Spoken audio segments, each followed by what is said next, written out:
Les maisons de villégiature, là on passe dans un autre domaine. Qu'est-ce que c'est qu'une maison de villégiature? C'est une maison où on va pour ne rien faire, c'est-à-dire, aujourd'hui on dit en week-end, mais depuis très longtemps, alors d'abord évidemment les familles nobles ou les familles très riches, achetaient ou se faisaient construire une maison à la campagne pour aller y passer les beaux jours. C'est la naissance des maisons de campagne. C'est un terme qui se développe au XVIIIe siècle, une maison de campagne. Avec autour, souvent, une exploitation qui permet de faire vivre la maison de campagne, c'est-à-dire des fermes, etc., des fermages qui permettent de faire vivre. Ça va prendre, cette villégiature, plusieurs autres formes, on le verra au XIXe siècle, et puis ça va en prendre une forme de masse au XXe siècle, au bord de la mer. Donc la villégiature, elle commence à la campagne, elle continue au bord des rivières, et elle finit au bord de la mer. Et vous allez voir que rien que ça change la forme des maisons de villégiature. Parce que voilà les premières villégiatures, maisons de campagne, ce qu'on appelle les folies nantaises au bord de l'Erdre. Vous voyez que ce sont des maisons très simples, assez vastes, avec des enfilades de salons. C'est des maisons pour faire la fête, hein, c'est des maisons où on reçoit du monde tout l'été. Et ces maisons-là vont se développer, d'abord sur l'Erdre par les grandes familles nantaises, puis dans d'autres, au long d'autres rivières, la Loire notamment, mais d'autres rivières, et puis vont essaimer finalement dans le paysage rural. Alors en bas, c'est une autre, c'est 19e, c'est un peu plus récent, c'est Saint-Étienne-de-Montluc, encore une fois, mais on est sur le coteau qui surplombe la Loire. Mais on n'est pas directement au bord de l'eau, mais on voit la Loire. Ces maisons de campagne, elles vont prendre toutes les formes, elles vont suivre les modes de l'architecture. Pendant tout le 19e, on va en construire partout, soit néo-Louis XIII, soit néoclassique, soit néo-rien, mais avec une petite tour pour dire qu'on a un château, soit néo-gothique. Hein. Donc au 19e siècle, on utilise tous les styles des siècles précédents, et puis parfois on les mélange même dans un même bâtiment. Donc on a des bâtiments néo-gothiques, néo-baroque, néo-renaissance, néo-roman, néo-néo, ou parfois quand on mélange plusieurs styles, éclectiques. Donc les maisons de campagne suivent ce mode-là. Alors l'idée, c'est d'avoir une grosse maison, un parc et des exploitations agricoles souvent, mais cachées autour. Alors évidemment, cette villégiature, elle fait envie à tout le monde, y compris aux gens qui ont beaucoup moins de moyens et qui vont se construire des petites maisons de campagne. Donc vous voyez que dès le 19e siècle, dans le vignoble, on construit des maisons qui sont des maisons de campagne, qui ne sont pas des fermes, qui ne sont pas des maisons de viticulteurs, qui sont des maisons pour aller passer du temps à la campagne. Ces maisons de villégiature, on va les appeler les villas, hein, en reprenant un nom italien issu de l'histoire de l'architecture, des grandes villas, notamment vénitiennes. Et puis, on peut avoir une petite villa, là c'est en Brière, vous voyez, on est en pleine Brière, elle a un nom d'oiseau, je ne sais plus comment elle s'appelle, les sarcelles, je crois. Donc c'est une maison d'un chasseur qui venait chasser le canard en Brière. Mais c'est bien une petite villa posée dans la Brière. Et puis l'autre, moderne, là, des années 30, elle est à Valette, dans le vignoble. Donc là, c'est une maison qui est faite pour regarder le vignoble. Hein. Ce n'est pas une maison de travail. C'est une jolie maison d'ailleurs. Villégiature en bord de Loire. Vous voyez, au XIXe siècle, on fait des maisons, presque des maisons de ville, hein. Maisons bourgeoises, on dirait, mais un petit parc. En bas à gauche, une maison plus fantaisiste, avec un style qu'on appelait alors mauresque, mais il y a une grande terrasse devant, qui montre bien que cette maison-là, elle est faite pour prendre du bon temps, regarder la Loire, etc. Et puis à droite, une maison des années 1940. Là, c'est vraiment dans le village de la Meilleraie. Il y a la maison de pêcheur qui est à gauche. La différence typologique est assez nette. On voit bien que dans un cas, on habite au plus simple, une porte, une fenêtre. Là, on veut de l'espace extérieur. Balcon, terrasse, auvent, etc. Alors c'est ça, la maison de villégiature. Qu'est-ce qui différencie progressivement la maison de villégiature des maisons de travail ou des maisons simplement où on habite à l'année?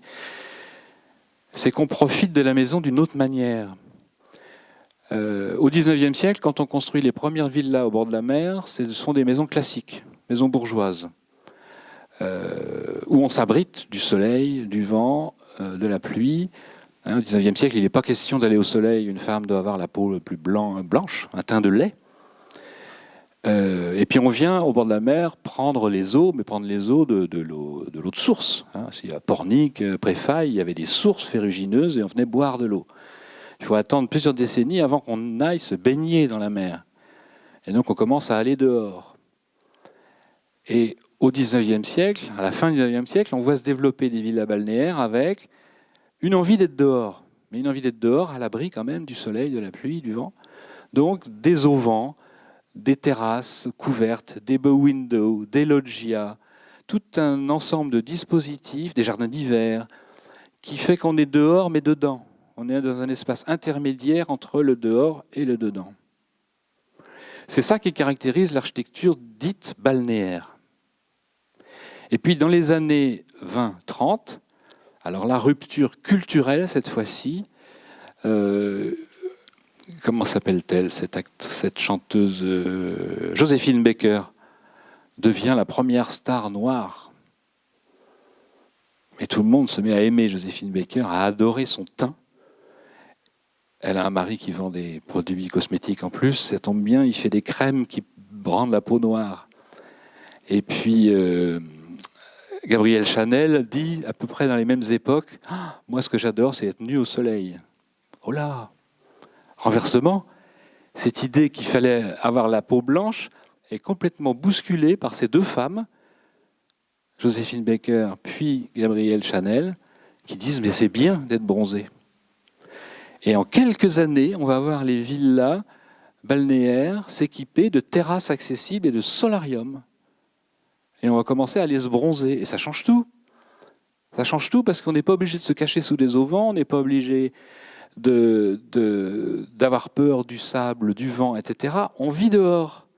Et la maison balnéaire va progressivement s'abaisser, parce qu'autrefois c'était des maisons bourgeoises avec l'étage noble en demi-étage et les cuisines en dessous. Là, puisqu'on vit dedans, dehors, on va poser les pièces habitables de plein pied sur le jardin. Et on va commencer à ouvrir les murs. Puis le béton le permet. D'un seul coup, avec le béton, on peut faire des grandes baies vitrées. Et la villa balnéaire des années 20 ou 30 est la maison d'aujourd'hui. Puis une maison avec des baies vitrées, une terrasse, les pièces de vie de plein pied sur l'extérieur et une envie de manger dehors, etc. Donc vous voyez, c'est par le soleil que l'architecture va changer de forme. Alors voilà un exemple, au bord de la mer, là on est à Préfaille, 3 maisons dites balnéaires qui sont l'une à côté des autres, c'est pas un montage. Hein. Celle-là est 1850, vous voyez que là on est tassé, caché derrière la végétation, derrière une véranda, sous un auvent. Vous voyez, on ne prend pas le soleil, on n'est pas dehors. Là on est en 1900, vous voyez qu'on commence déjà à vouloir regarder la mer et à avoir des balcons. Et là, on est en 1927, à droite. Vous voyez que là, on ouvre complètement la maison, le béton le permet, je le disais, mais c'est surtout la culture qui fait que, et sur le toit, on a un solarium pour se bronzer. Je vous la remontre là, voilà. C'est une maison qui est faite pour voir dehors et bronzer. Et manger dehors, parce qu'elle a des pièces en rez-de-jardin. Donc vous voyez, cette photo montre un peu l'histoire de l'architecture balnéaire et l'invention de la maison d'aujourd'hui, on pourrait dire. Alors, des villas dites balnéaires, alors voilà, hein, je dis dites balnéaires parce qu'on parle souvent d'architecture balnéaire comme s'il s'agissait d'un style, en disant ah, les maisons balnéaires, c'est celles qui ont des lambrequins en bois, des décors en briques, en terre cuite, des toitures pointues. Oui, il y a ça, mais il n'y a pas que ça. Puisque la maison en béton avec le solarium sur le toit, vous avez vu, elle n'a pas de décor, mais c'est bien une maison balnéaire. Donc l'architecture balnéaire, ça n'est pas un style, c'est une façon de vivre. Mais il y a eu tous les styles utilisés.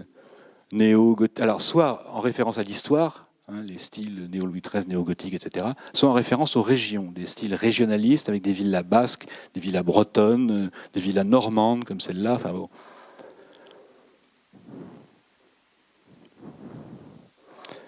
Alors, vous voyez cette continuité, là on est au 19e siècle avec un bow window à l'anglaise, et puis on retrouve cette forme bow window, sauf que cette fois-ci elle est entièrement vitrée et elle s'ouvre. Donc je vous l'ai montré. Alors ces grandes villas balnéaires vont faire des petits, comme toujours pour la villégiature, les petites maisons modestes, mais qui reprennent certains éléments des grandes villas, des petits pignons, des petits éléments de décor, une végétation, etc. Donc là, on est bien dans le balnéaire comme style, Mais ces maisons-là ne sont pas assez grandes pour avoir les grands espaces d'entre-deux dont je vous parlais tout à l'heure, les grandes loggias, les bow windows, les terrasses.